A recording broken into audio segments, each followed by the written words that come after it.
Today on the Deep Life podcast, we have the pleasure of speaking with Dr. Heather Kristian Strang. Kristian, welcome to the Deep Life. So happy to be here. I mean, the deep life, that's what I'm here for. So I love the title and I love that we're going deep today. Oh my gosh. Okay. Well, I think you're going to doubly love this. So the deep life, as its meaning, it's very deep, understanding who we truly are, uncovering all these layers, going deep within, but it's actually Dan and I's initials, Dan Elwood, Elise Paul Mary. Oh, I love that. Yes. It Yes. was like you were You're set born up for by the this. universe. Yeah, it came to me about maybe 5 years ago. I was like sitting in a meditation and I just thought like the deep life. Oh my gosh, we had talked about a podcast and kind of an overall lifestyle brand that's, futuristic based. But yeah, I was like, duh, it's our life. It's us being vulnerable and digging deep into who we are and then talking to others about it. I mean, this is what I love about life because I feel like this is happening all the time. We're being set up for our destiny to unfold. And it's like you two came together. And then, more and more being revealed about what you're here to do. I love that so much. Thank you for sharing that Oh my gosh, expanded wonderful. story. All right, well, let's dive right in because something that is so near and dear to our hearts, as we speak a lot about on the show, is becoming the best version of ourselves, a higher version of ourselves. It's really about self-discovery, self-development. That is truly, I believe, an ongoing process.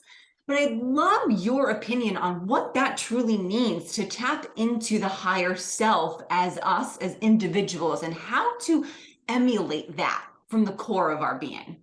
Yeah. This is such a powerful topic. And I think one of the most important things we can be talking about right now. So I began my journey in 2008. I had this health crisis, spiritual awakening. And through that process, I was really trying to understand like what happened to me. How could I go from being like so sick to not sick? And I was prayed over, like I was really trying to understand like the quantum physics of it. I started studying energy medicine, quantum physics, prayer, healing. I really wanted to understand what had happened. And through that process, I became connected with this understanding that we have spiritual guides, that we have these non-physical beings that are actually supporting our incarnation. And so for the first portion of my awakening and my spiritual journey, I was really working a lot with the spiritual guides, which I think is pretty common, like in the, new age. Yeah. But that was a revolutionary thing for me. And I had met some of my guides through this process of, my healing. And so I really went deep there. But over time, the message I was getting is that, yes, there are these non-physical beings that are here to support you and you can, ask them for help. And you are a higher spirit than who you think you are. You're not just this lowly human who's, an animal and just trying to, figure it out here on earth. You're actually a divine being. And not only is it your spirit team around you, you have a spirit, you are a spirit being, and that spirit being is interested in what you're living out here and is available to you. And in fact, then over time, it became even more clear that we actually have the opportunity on earth to unify with this spirit being in our physical body. And that this spirit being that is our true self, our higher self, our non-physical self, can really animate through our body and support us in living our best life. Like, I mean, that's just like as simple as we want to state it. Like, you can literally live your best life. And the path to that is not just the human aspect, it is unifying with that spiritual aspect of yourself. And that is going to give you the most peace, the most abundance, the most love, the most health and radiance, the most joy. So then my work just really shifted to supporting people in that unification process with their higher self. And yes, we have spirit guides. And yes, there's a divine higher power, however you look at that. And the higher self relationship may be one of the most important relationships of our incarnation. So beautifully said and articulated. I love that. And yes, we really don't talk as much about spirit guides. So I love the correlation and the understanding of that at a deeper level. So thank you for bringing that in. I think the authenticity that you're speaking about in today's society and culture is so desperately like missed and needed. And I mean, I will put my hand up to first saying, I'm still figuring out who I am, as you did in your awakening process in 2008. 8. I think mine started maybe just before the pandemic hit. So I'm kind of newer into it, but it's revelatory. Life is revelatory. It's revealing so much. But I think what most people get hung up on is, how do we know? What signs do we look for? I try to think to myself, all right, these thoughts are going through my head. Are they my thoughts? Are they the ego's thoughts? Or is it my inner child? Like, do I actually want to do this? Is this from my parents, teachers? So there's so many influences, especially with social media today and the movies. So we'd love for you to kind of guide us into understanding, all right, this is great. We've all got our higher selves. It's in there, kind of dormant, most likely. How do we bring it about? How can we live as our higher selves here on this earth plane, the third dimensional reality that we're currently in? Yeah. Oh, I love this question. So there's actually three key ways that I recommend that sets the foundation for living more as your higher self informed. So I'll share that with you all now. And this has been through my own process of this journey that I've been on, and also serving other souls here on earth and assisting them with this as well. So the first piece is a daily grounded meditation practice. This is one of those things that I really did not want to do. And I remember before my awakening, I tried to meditate and I was like, I can't, I have a monkey mind. Like, it's just not going to happen for me. I've been a very type A, go, go, go, get things done, entrepreneur. I was like, there's just no way I'm going to sit in silence. It's not going to happen.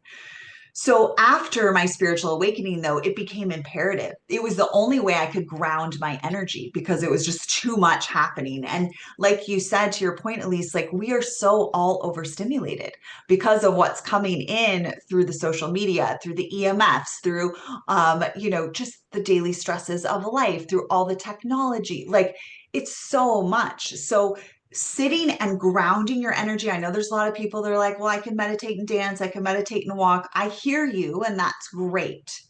And we need a grounded practice where we are sitting in quiet and silence. And I'm sorry, it doesn't have to be perfect silence. You could have 432 hertz music playing. That's a lovely healing frequency, right? You could do a guided meditation, but that you aren't looking at your phone, you're not connecting with anyone else, you're just sitting in meditation. Now, why is this important?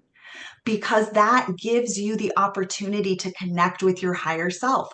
So, one of the things I recommend is that when you go into meditation, the intention is, I'm connecting with my higher self. My higher self is integrating more fully into my physical body. So it isn't the intention is not that you have no thought.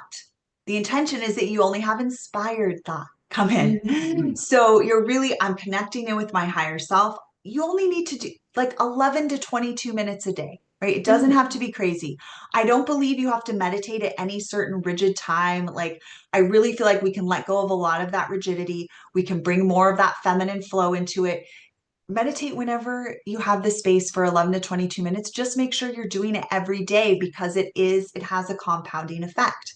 You're not Mm. going to get a benefit if you're doing it once here a week, there. Like, it's just not going to give you the highest benefit. This took me years, I would say. So I had my awakening in 2008. I was meditating every day from that point on. In 2015, I started spontaneously channeling. I wasn't trying to Mm. do that. It just started happening. So what will happen is as you meditate daily, more of your intuition is going to come online. Your spiritual gifts are going to come online.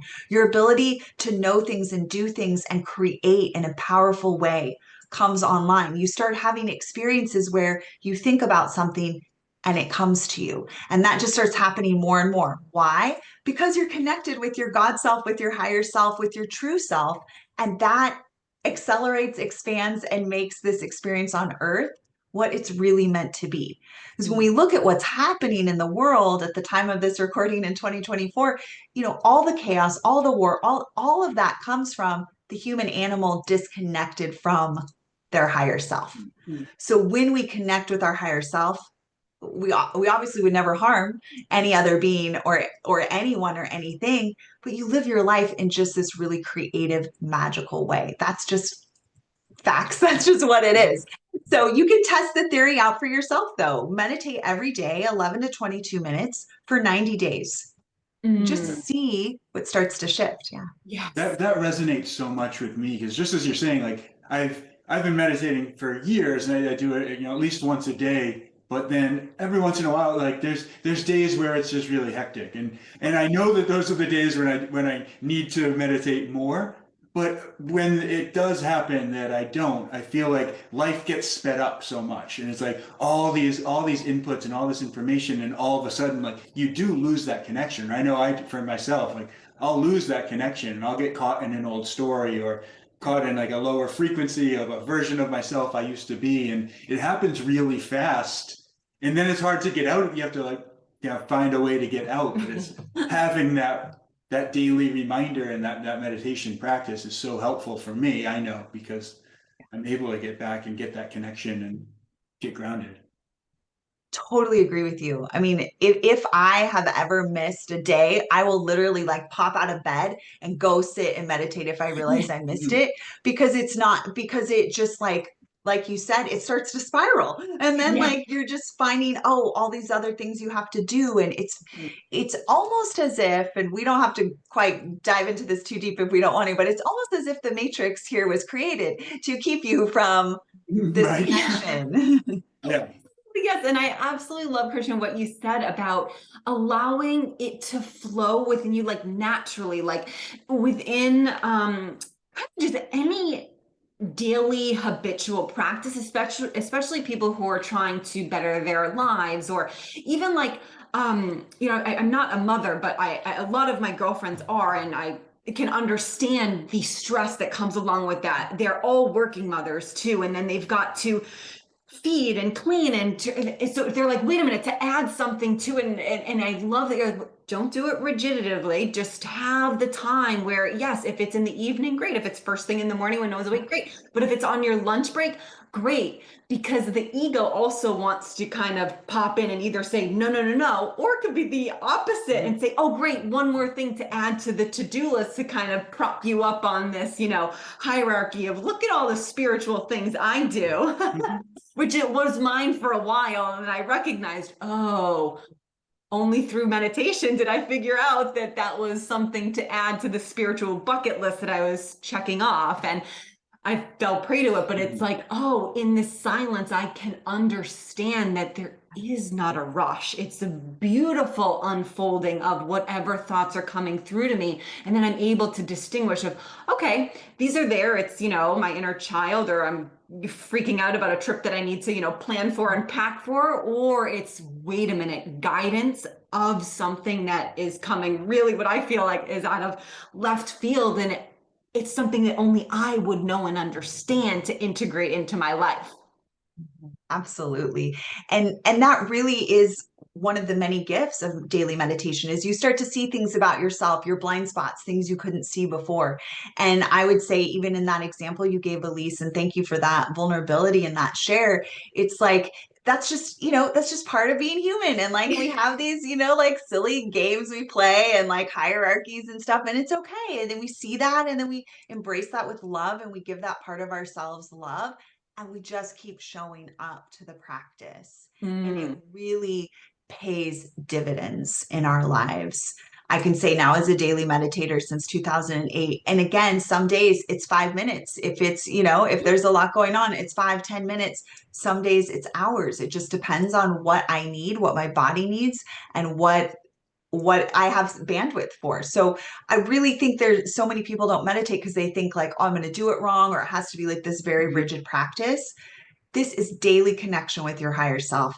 All you have to do is sit and connect with your higher self every day, and just be quiet, have guided, have whatever you need, and then just notice what occurs. And sometimes it's nothing. Sometimes I have a meditation and I'm like, I don't know what happened there. And then other times I have a meditation and it's like I've plugged in to source, and I'm just like, okay, this is next. I'm downloading, I'm writing the next book, right? It's just whatever we need, and to give ourselves that grace, because this is an eternal journey we're on, but we only get 80 to 100, now 120, 150 perhaps years on this earth. So let's make the most of it. And a daily meditation practice is the perfect way to stay plugged into who you really are. I'm so glad and so grateful that this is one of your like 3 pillars to kind of start there, because I can't wait to hear the next 2. But I will just, before we go on to the next 2, Dan has a company, a holistic lifestyle company, and he's a personal trainer and holistic lifestyle coach. And for a while, I was doing the nutrition coaching for it. And towards the end of coaching people, what I began realizing, because I found like through my meditation practice that I was using my own fears and insecurity about food and the dysfunction that I had and the body dysmorphia that I had coaching others. So again, this all came through meditation. Yes. And so as we began coaching other people, as I had these realizations, everybody wants like a quick fix. Now it can be through like a pill or a potion or something, but what we started to realize was everybody wants us to tell them, you know, what workouts to do, how much water to drink, what food to eat, give them very strict regimented lifestyle habits, which is great because I know that these people are on the path, and that's how we started. And I think it's a beautiful way to start. Like once you start cleaning up your diet and moving in a way that's in alignment with how you feel, it is a gateway, I truly believe. But before any of that, I started to tell people, like in the last years of me coaching, I don't care what you eat. I don't care what you wear. I don't care what you work out. The first thing that we're going to have you do is sit down and meditate. Yes. And no, and everybody was like, wait, what? Mm-hmm. I came to you for like working out and, you know, some other lifestyle things, but meditation. And I think that it's all about mindset, because if you don't truly understand why you want to eat a certain way, why you want your body to look a certain way, why you want to move, you're not going to figure out truly the essence of who you are and why you're doing the things that you're doing. Yeah, absolutely. And the meditation will allow you to be more intuitive in your choices about the nutrition and the exercise and all of those things. And I agree, there is value for people when they're starting out to have like structure, because structure helps humans feel safe and helps them sort of relax into that. And then with the daily practice, they'll get more intuitive about, oh, this is what my body's asking for right now, or this is what my body needs. But you give them that beautiful structure so that they can start to like, you know, their ego can relax into that. And then the daily meditation practice will, and then, you know, if you want bonus, you know, you meditate in nature and you meditate with the specific intention of connecting to your higher self. And then you're just going to go even deeper in that. Yeah. So Elise is saying like, people want that, like that big thing. Like, I think because we're so overstimulated, and then also like so many people are over medicated, and they expect something that's going to like have that immediate impact. Yeah. But by adding in the meditation practice, you can cut yourself off from the matrix a little bit and actually open yourself up to the impact that can come from the more subtle things, and open yourself up to that intuition and that guidance. That's right. That's right. That's exactly it.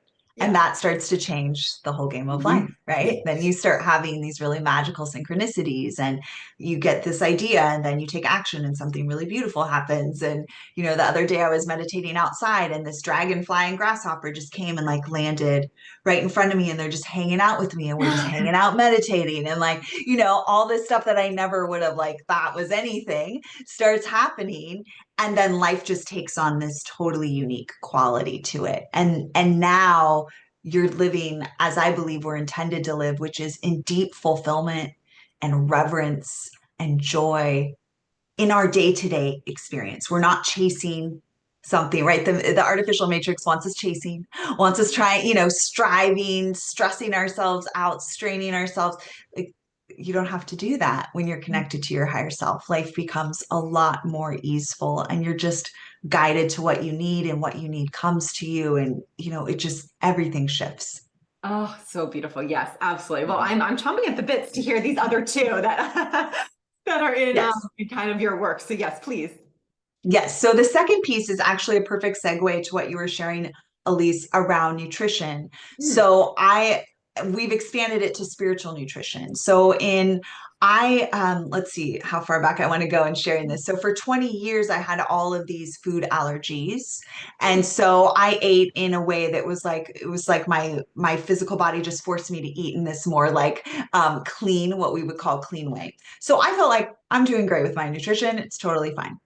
In 2020, my connection with my higher self and with my spiritual team said humans really need to focus on detoxifying the physical body of the glyphosate and the pesticides and the heavy metals and the plastics that have gotten into their system.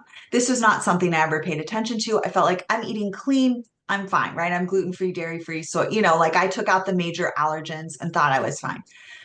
What they were bringing in is that there has been such an expansion of the glyphosate poisoning. It's in the rainwater. It's in everything. Mm-hmm. And so humans and the heavy metals and the microplastics are everywhere. So our foods and plastic, like all the different things that we've been all dealing with for years and not realizing there's been now an accumulation in the human body, and it is actually blocking our ascension. So because it'll take the pineal gland offline, the pineal is our master gland, right? Our connection to source is where our spiritual downloads come in. So all the glyphosate, the Roundup, all of those things disconnects that pineal gland. So now humans not only have a lot of physical illness, they have spiritual illness because they cannot connect to who they really are. So I was brought a specific protocol, specific superfoods, organic superfoods collective that supports the releasing of the heavy metals and the glyphosate and the toxins from the body. And then we created, we can do those big cleanses, and that's really important if someone's brand new. Like I started doing 30-day cleanses. That's what I was guided to do to get the glyphosate out. And what I have found is that it's really the daily lifestyle. I'm sure you all get this. It's like the decisions you make every day. So every day I'm supporting my body's natural ability to detoxify. Every day I'm taking organic superfoods that supports the removal of glyphosate and heavy metals and plastics. And I also make different choices, right? I'm doing my best to not eat foods that are wrapped in plastic or housed in plastic. I'm partnering with food companies that are regeneratively grown, right? Because we know the soil is so depleted. So we've just sort of reached what my spiritual team and higher self showed me is we just reached this sort of crescendo in the human body of the level of poison. And I had this experience where I was out and about in my life and I saw this older couple. They were maybe in their late 60s, and they were both they looked very tired. Their skin had a certain quality to it. They were carrying a lot of extra weight, and I was just like, feeling kind of, they're carrying their things. And I was feeling sort of sorry for them. And my higher self said, that's what happens when the human has been poisoned for its entire life. Oh my God, I just got chills. Right? So the way that we've been shown aging, the way that we've been shown like they just in the Matrix, they just say, oh, you just gain weight. Women just gain weight at this certain age. And this is just part of what happens. And it's part of what happens when you're eating poisoned food and you're being poisoned. That's what happens. So I believe we're really here to help shift the way we age, shift the way we die, shift the way we live, really shift that to a higher frequency.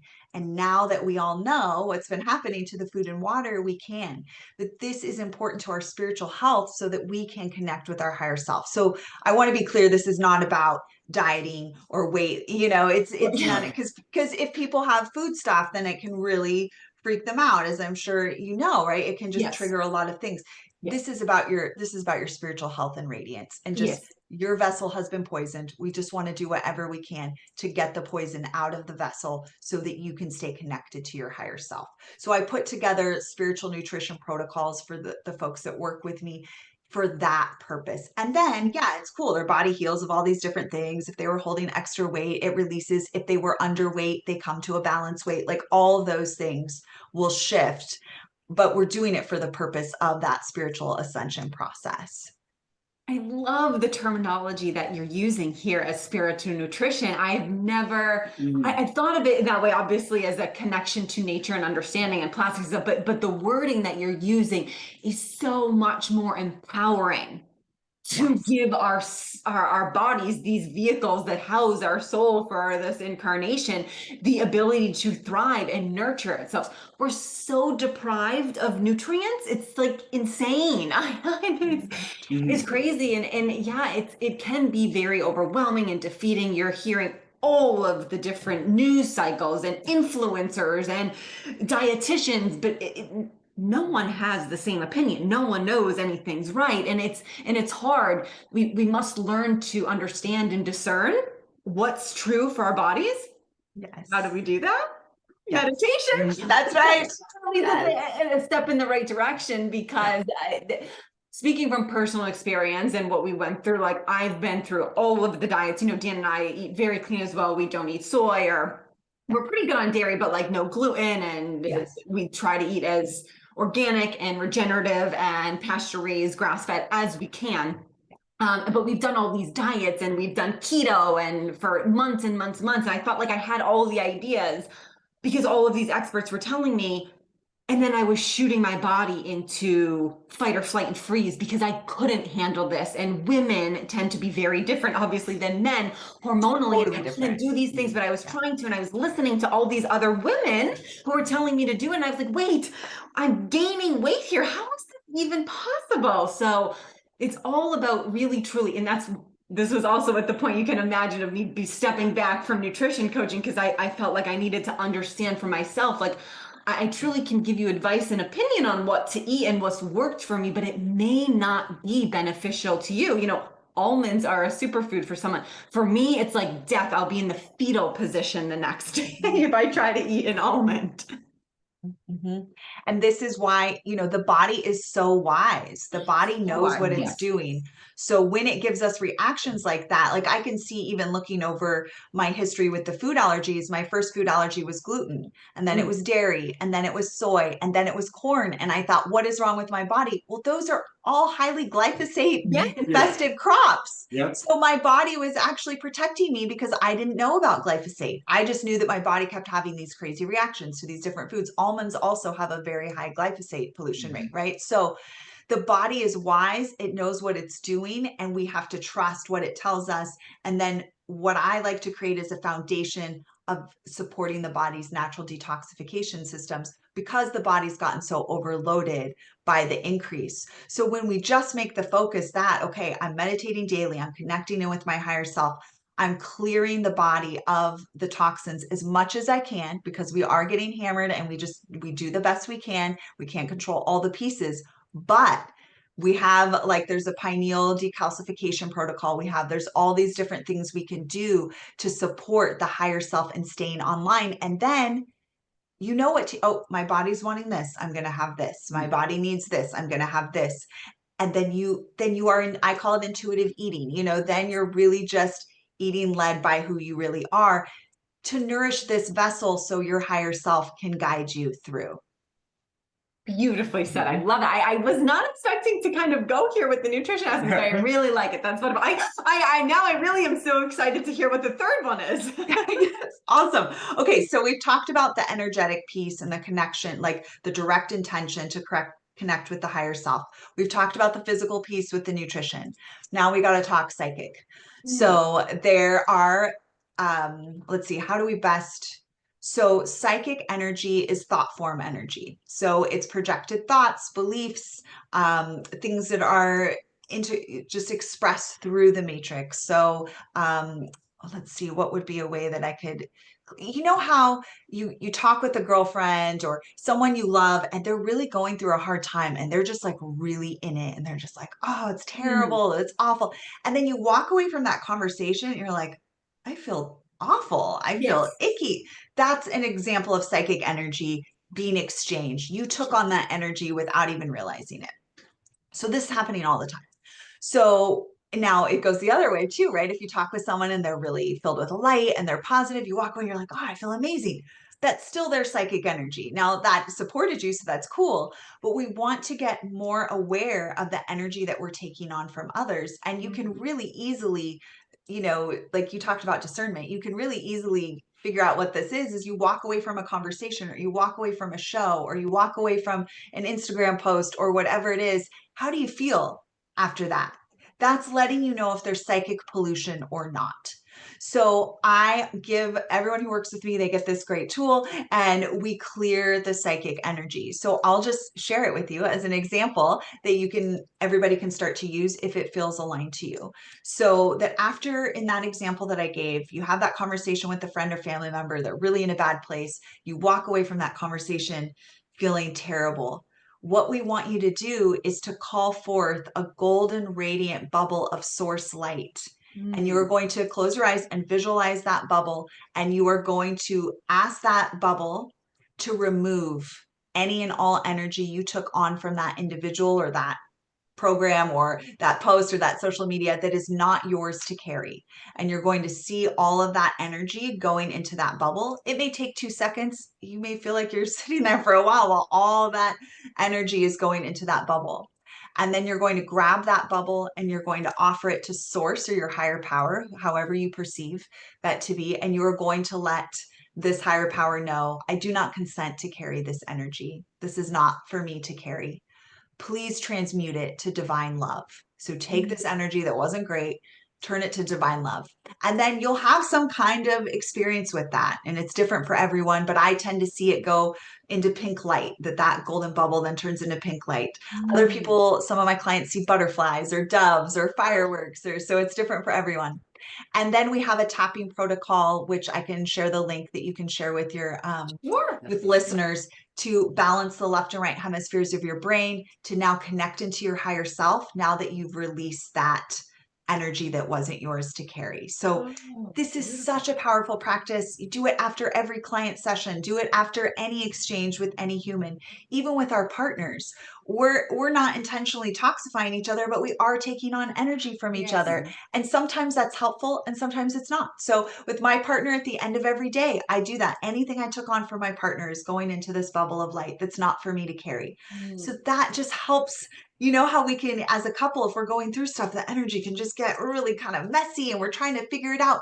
If each individual does this, it helps everybody stay connected to themselves, connected to their higher self, and clear about what their next step and their actions are. So these 3 foundational tools literally give you a beautiful foundation for connecting with your higher self and staying in you, connected to who you are, and not getting pulled out and disorganized and overstimulated by everything else that's pulling at your attention or trying to get you to be somewhere else or do something else. Oh, beautiful.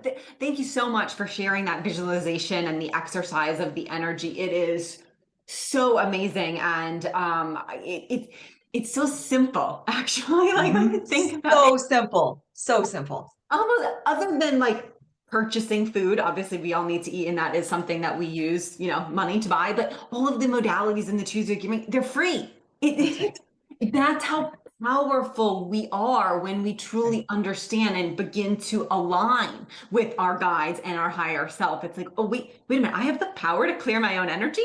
Of course, we came here with this divinity, with this inherent nature. It's been dormant for so long, we forgot. And then we need people like you and all these other workers, light workers, whatever you like to call them, just to help turn the switch back on.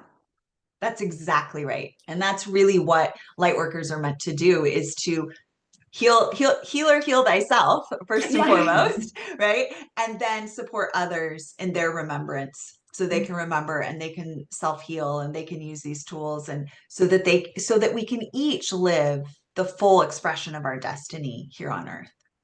Yes, that's so important. I love it. Well, while we were kind of talking about food and how unfortunately it's been inundated with glyphosate and these poisons that are going into all of our crops and vegetables, and then the livestock's eating them, and it's unfortunately everywhere. And then the rainwater is happening. Like Earth itself, I think people are becoming more consciously aware of this, is a living being. There's cycles to it. There's movements of it. You can see this in the seasons, no matter where you are on the planet.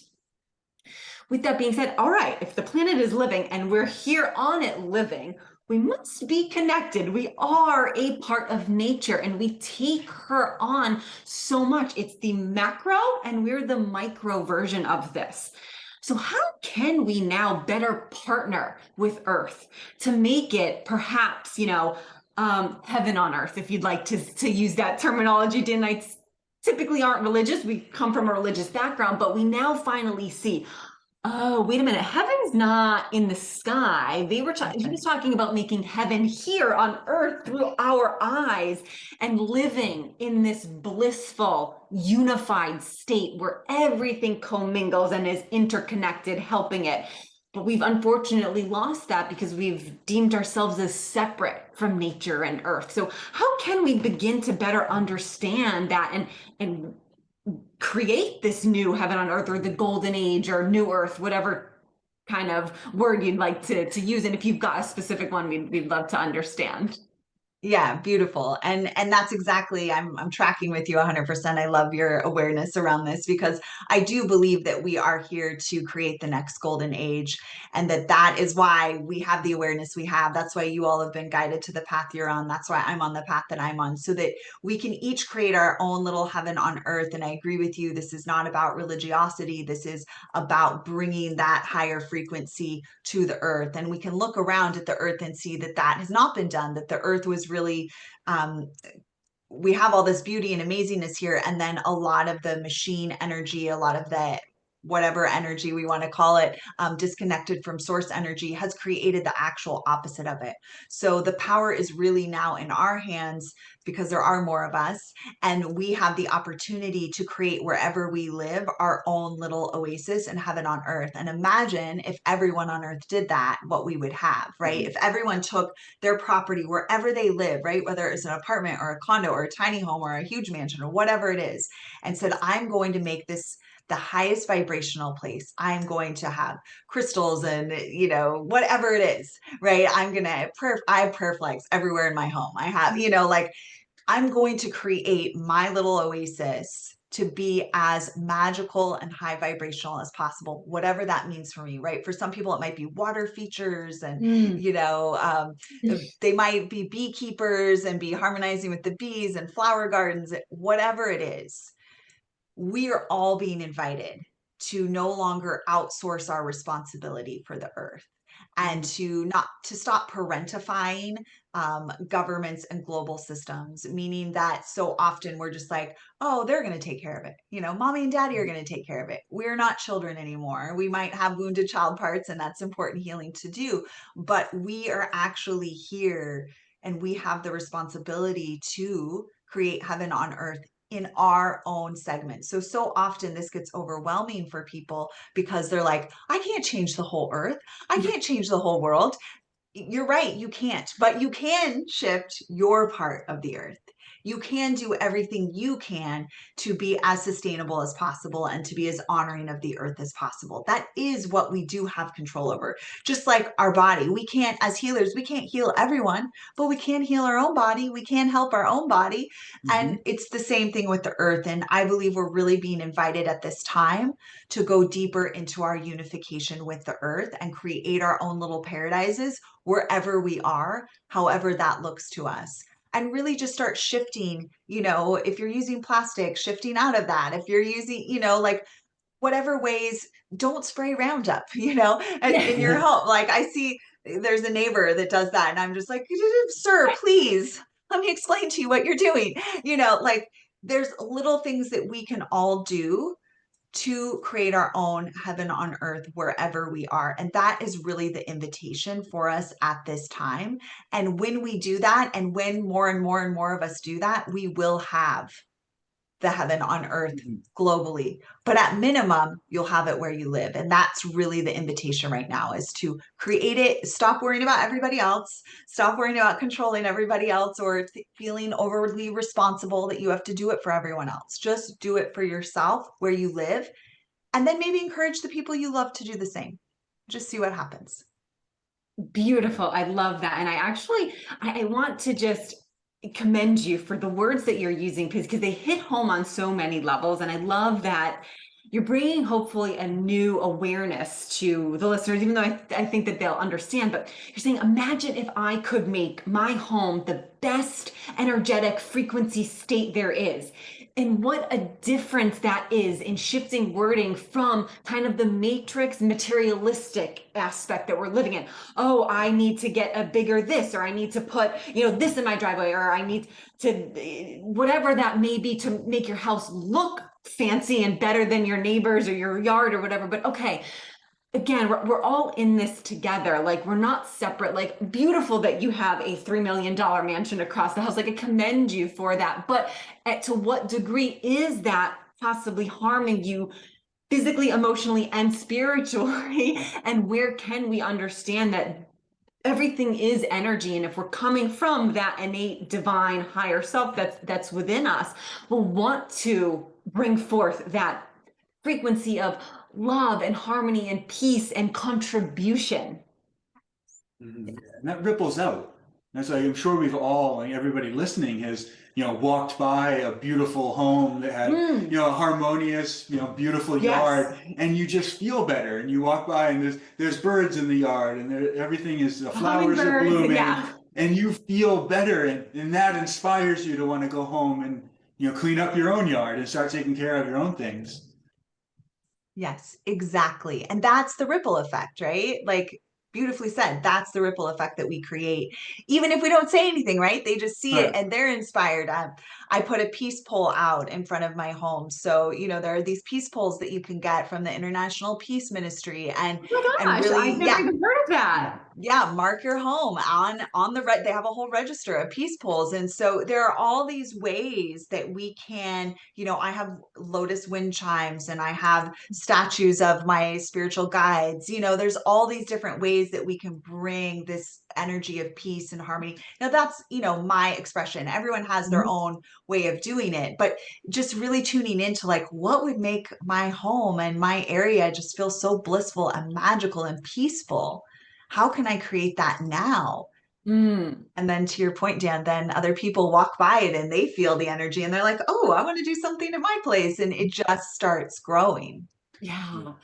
I feel like this is going to segue so well into kind of my next question here, because we're talking a lot about the mind and the psychology and meditation, thought forms. The mind, I think, gets misinterpreted for the brain a lot. And please correct me if you have a different opinion, but the brain is the brain, and it's there to process. We need it analytically, and we need it for creative and intuitive purposes. It's going to filter the mindfulness or the thoughts, but that's the mind isn't something that you can see.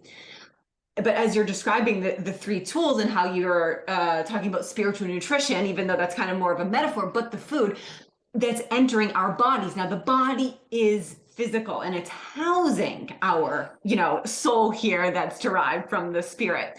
So where is that mind-body connection, and how can we tap into it? You talked about the intelligence of the body when I said, and we were talking about all of your food allergies in mine with the, almonds and wheat and stuff, like our body's like, oh my gosh, no, don't eat that. That's the intelligence of it. How can we better understand that technology and better understand how freaking smart our body is, and then let that ripple out to develop like kind of this new earth? And I'll let you answer, but what made me think of it is you so beautifully described the example of, if you're speaking to a girlfriend or guy friend and you're like, oh my God, that just drained my energy like hell. It is interesting to kind of do it as an observation standpoint, like walking in your neighborhood, like what houses are you drawn to? Where is your attention going? Because that's energy. Where your attention goes is where you put your energy. So is there something that feels good? And perhaps instead of saying, oh, my house looks like crap, it doesn't look like that. Well, all right, but the energy, your attention is going there. What's that telling you? You can change it. Like perhaps you're not a gardener, but like maybe there are little steps that you could take. You're being drawn to that. And I think you're nodding. So like that's the intelligence of also our body that's connecting to the mind that's telling us, yes, it looks beautiful. The flowers, the bees, the birds, they're there, and it's calling you. Yeah, I love this conversation because we really start to break apart this notion of the body being like this meat suit, which is often, a program that we're given, or, even in the new age, like, well, you're going to leave your body, so you're not your body, blah, blah, blah, blah, all these things.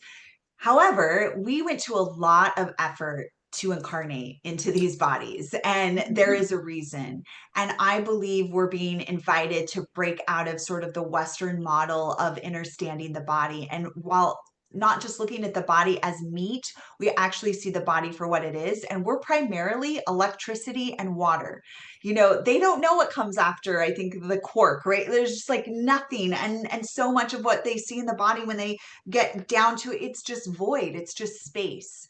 So we really need to understand that this vessel is actually a technology, and it's a technology filled with portals that give us access to other dimensions, other realms, and greater understanding. Instead of looking at the body as you have a symptom, you're bad, we have to fix it, let's cut into the body, let's poison the body to heal it, which is insane when you think about it.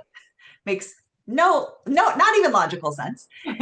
And instead, we look at the body as this advanced technology portal. We start working with it very differently. We start paying attention, as you were saying, Elise, to this feels good. I'm going to follow this, or I'm really attracted to this, or this feels really light in my body. I'm going to go this way. Oh, this feels really heavy in my body. I'm going to go a different way. We start working with the body. When the body has symptoms, we don't say, how do I make that symptom stop? We say, what is the message?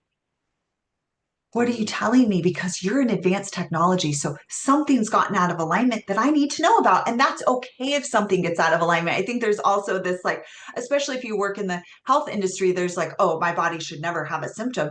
Your body is a breathing, moving technology. It is going to give you feedback, and that's a very good thing. But if you suppress the feedback or ignore the feedback or cut into it and take out the feedback, all you're doing is harming yourself spiritually, physically, emotionally. Now, of course, there are exceptions and emergencies and all those things, but that's not what we're talking about. We're talking about just day-to-day human life. Work with your body in a more advanced way. Every single part of your body has a consciousness. It has an energy, an emotion, a sensation that's ascribed to it. So the heart, for instance, is not only the center of love, but it's where you find peace and balance. That's the consciousness of the heart. Your gallbladder, the consciousness of it is decision making. Did you know your nose, the consciousness of your nose is your sexual discernment, your ability to choose good sexual partners that aren't dangerous and aren't going to F up your life? Like literally, this is an amazing technology, and it is always speaking to you, right? If something's going on with your hip, you've got some insecurity about moving forward in life. So let's go deeper into that. Let's resolve that. So there is a whole other way of working with the body that is truly extraordinary, that then allows you to have even more magic and peace and bliss and understanding of why you're facing what you're facing. So often people are having health crisis and challenge, and they're not realizing that's just their body saying, you're off track. You are out of alignment. You're on the wrong path, right? That's a good thing. We want that guidance system. We want to be redirected. Yes. Oh my gosh. So much yes. Yeah, I love this conversation. Is there, when you kind of perceive the body and, like, I guess, I don't know, put words in your mouth, but the body as like a reflection or an expression of our consciousness. Yes. And as I was listening to you talking about how, each organ and each system is a different aspect of that consciousness, do you think of our individual consciousness as kind of like a collective consciousness of all of our individual cells, or would you describe it differently? Yeah, no, that's a great conversation to have. Dan loves talking about consciousness. I get really excited about consciousness, and I get really excited about thinking about bigger systems. Like I always think of the body as a microcosm of the ecosystem of the earth, and all the different systems working together. And if we start looking in our body through a microscope, there's all this movement. It's very similar to, I feel like, we were just watching the earth, and you see the seasons changing and migratory patterns of animals and all these different things. And that's curious if you're kind of on the same trajectory there.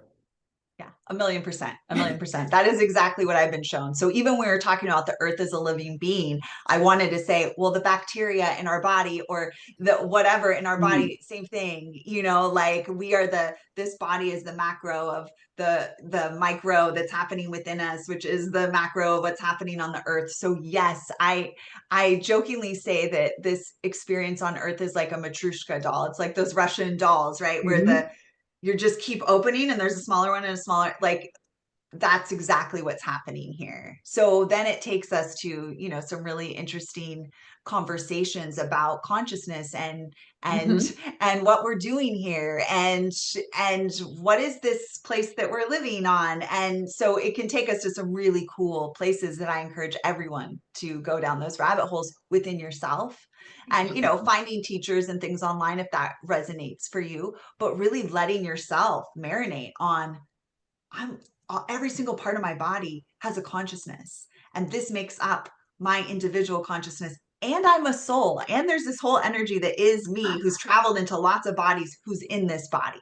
Like, go there, let yourself go deeper into that, because that's why you're actually here. This notion that we're like here to work and make money and like struggle and try to be famous, but all the famous people are curated, so that's silly. Like that's like a carrot dangling, like this whole concept that even like we have to like get married, buy a house, have 2.5 kids, all these things, take Bobby to soccer practice, all the things. Like just get curious about, wait, is that really why I came here? Like maybe some of it you did, but like is that the whole reason I came? Like really.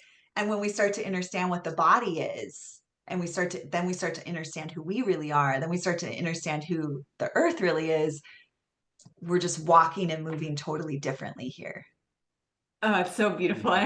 You literally, that's seriously that question that you pose. Like, is that why we're here? Just to go to school, get married? Like, that is the definition of how Dan and I really started this. Because we've also, I know that I mentioned at the beginning, like the Deep Life is our initiative. We've been together 20 years. Oh my gosh, congratulations. I hope I don't look that old. No. So beautiful. High school, that's why. Oh. But you can imagine also, like, through this journey, like there has been so many different iterations of us, versions of us, both individually and collectively. And we do believe that we were, incarnated here to help each other grow. And then whatever that streamlines out to our community and people around us, like beautiful. But so yes, it's asking the questions, like, and for some people, yes, like I'm sure that there are people like in my movie, in this play, that probably just came here to be a relative of mine. And I'm so grateful for that, because I also remember like, oh, I created this and it's for me. Like that's amazing. What can I learn from that person? What did I learn from this person? Oh, I lost my train of thought.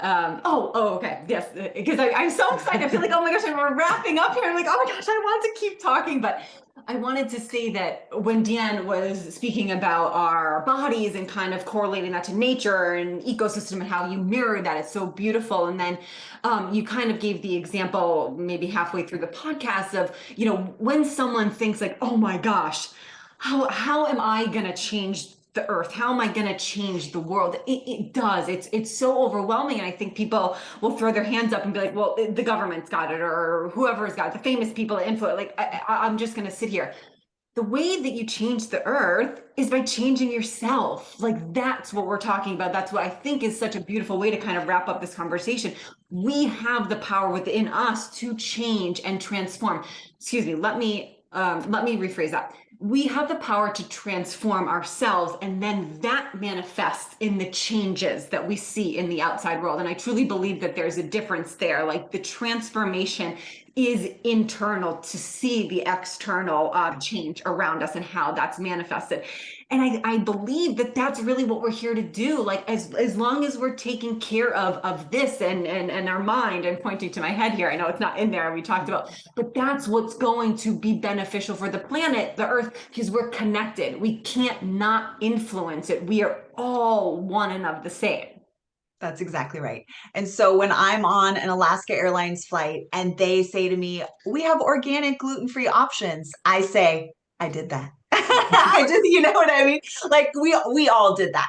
But do you know what I'm saying? Yeah. Like, I've been on this journey for 16 years. I've been, the changes when I see the changes happening in the greater collective, and I encourage you all to do this, I say, I did that because I shifted it within myself. And then I shared it with others and they shared it with others. And then over time it changes. And so it's a slower process when we see the big shifts, happening in the collective, but they are happening, even if they're very minuscule, even if you don't see them, promoted all over the place. But we are literally, when we change ourselves, just like you said, Elise, we are changing the environment we're in. I have healed whole relationships with with my primary caregivers who were quite abusive in my life. I shifted those whole relationships by healing it within myself. And then they started treating me totally differently. So we have so much more power than we realize, and we can utilize everything we've talked about here today. Any listener, you can take anything that we've given you here today and just start implementing it into your life, and you will see changes. You absolutely will. My life is living proof. One of my mentors said this to me, and I'll share it with you all here. When you are doing this kind of work that we're talking about, and I do encourage folks to have energy work and go deeper with some of the tools that I gave you, but when you do that kind of work, everything that is out of alignment will come into alignment because you are in a corrective matrix and it will resolve. So as long as you stay consistent and steady and do the things we talked about, your whole life will change. It's just the humans who have the consistency and the devotion to themselves, and the self-love is really what it is. Do you have the self-love to consistently do what we're talking about here today? But if you do, we will collectively live heaven on earth. It will happen. But if we don't collectively do it, you will if you're doing it. So I tell people it's a win-win. We don't need everyone to change for you to have a great experience, even though we're all connected. It'll just take longer for that greater collective shift. But you can have an amazing, magical life now by doing the things we're talking about. Yes, it's so beautiful. Oh my gosh, it has just been a pleasure. Actually, this didn't come up, and I just picked up on it, and I'm not sure if any of the listeners did, but I love the terminology. Words are so powerful. I know we don't have time to get into it because I mean, we've been really trying to hone in on the words we use and really understanding that words are creative instead of descriptive. But you use this beautiful word of inner standing as opposed to understanding. And wrapping up, like, can you share like what that means to you and why you use that inner standing? I mean, I think I can grasp it, but I'd love to hear what it means to you and why you perhaps switched it out. Yeah. Well, I read a book called Word Magic many years ago, several years ago, maybe 4 or 5 years ago.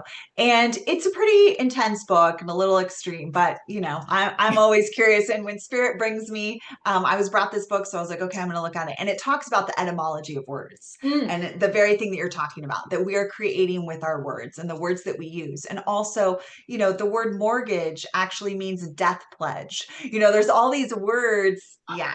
There's all these words. Yeah. It's called Word Magic. What was that? Is that Laurel Erica? Word No, Magic? it's a gentleman. I can't recall who wrote it, but just look up Word Magic. It's on like all the. Okay. Yeah. So I read that book, started learning about mortgage and all these different things. And I'm not sure if he addresses in the book understanding, but this notion that you're like, a lot of times you'll hear people say, well, I overstand because they want to flip the under. But for me, it had to be innerstand because this is a process of inner fulfillment and ascension. So for me, I use the term innerstanding because that's really what it's about. I'm not under it. I'm not over it. I'm not doing the hierarchy thing in this lifetime as much as I can help it. It's about the inner for me. So that's why I use that term. But you are absolutely correct, Elise. Like, the words we use are tools of creation. Florence Scovel Shinn, she's one of the original metaphysicians, right? She talked about this. She knew it in the early 1920s. She was healing people just through this. So we really can create, and we do create spells with the words we use. So let's create the highest vibrational spells that we can. Yeah, abracadabra, right? As I speak, so I create. Yes, that's right. Yeah. Oh my gosh. Well, thank you. I figured that's what it was. I just love it. I love the beauty of that understanding. And I think I'm going to begin using that. Yes, I love it. Oh my gosh. Kristian, again, this has been such a pleasure. We've spoken so much and covered a lot of topics. I think we did give a lot of tools. I mean, you have so beautifully and generously given tips and these modalities that I think are going to be really helpful. But do you feel there's anything else that's on your heart? We want to give you the space if you think that we didn't cover something or that you feel is important to leave our audience with that you perhaps need to share. Yeah, no, this was Okay. perfect and extensive, and I never know where these conversations are going to go, but I always just ask to be guided to exactly where we need to go. I would just say if you resonate with what I shared, start implementing some of these tools in your life. I have a free spiritual healer assessment. I have free meditations on my site that you can kind of go deeper with me. I have a whole healing modality that I teach and assist others in their own self-healing so you can learn these tools, become masterful in them. There's many more processes that we can teach you to support you in thriving here on earth. So if you go to my website at sacred-spirituality.org, you can find all those freebies and all of that information. But it was just a pleasure to speak with you both. And I have to say, I really believe that the golden age is a key component of it is sacred union and beloveds coming together and doing things like what you're doing. So I love to see a sacred union creation. So thank you for the beautiful work that you're doing here on earth and all that you're doing for yourselves and how that's rippling out to all of us. So thank you. Oh, Kristian, thank you so much. We greatly appreciate that.